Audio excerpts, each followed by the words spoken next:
Hi everybody! Welcome to Crocharts tutorial 2. Today we draw the simplest chart of this sample of double crochets and chains. I have already made a chart of it. It should look something like this. I have already created a new document and renamed it to Crocharts tutorial 2. Let us start.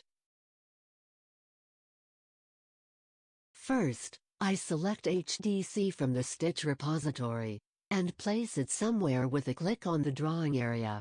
Now there is only one single object in the chart.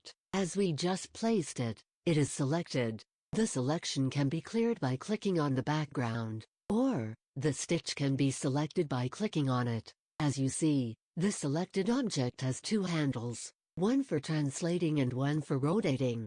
All the transformations of the objects are applied by dragging these two handles. Let us go back to place the rest of the stitches of the row.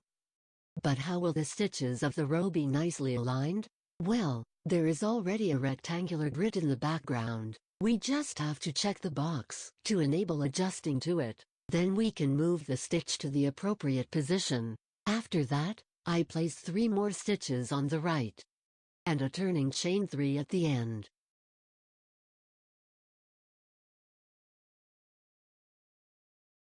Oh, there seems to be a mistake. We should have double crochets instead of half double crochets. But nothing is lost.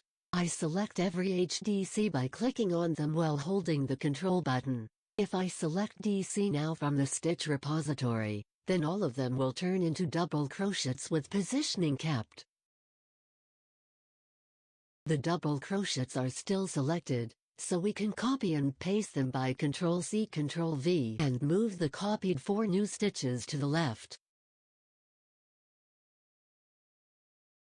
There is a way of selecting the stitches of a rectangular area. This can be done with the mouse while holding the Shift button. Hence, we can select again all the double crochets and copy them to the second row. In order to complete the second row, I put the missing turning chain 3 as well to the beginning of the row.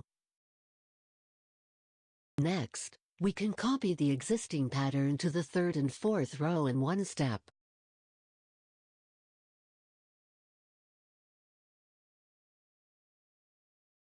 Anything missing? Well, just for completeness, we can put a line of chains before the first row. I select chain stitch and place it. Now there is a little hiccup with the positioning. As the chain stitch is so small, the grid has to be refined for nice positioning. But Crocharts can do that as well, by having the grid line distance. Now you know everything. I just quickly draw the chain to finish the chart.